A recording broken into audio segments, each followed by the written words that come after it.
পথ যতই কঠিন হোক না কেন, পিঁপড়ে কিন্তু থামে না।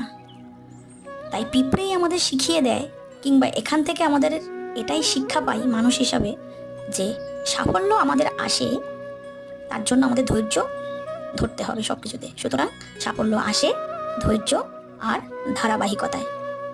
তাই থেমে পড়লে হবে না, পিঁপড়েদের মতো এইভাবে আমাদের মানুষদের এগিয়ে যেতে হবে সামনের দিকে। পিছিয়ে পড়লে হবে না।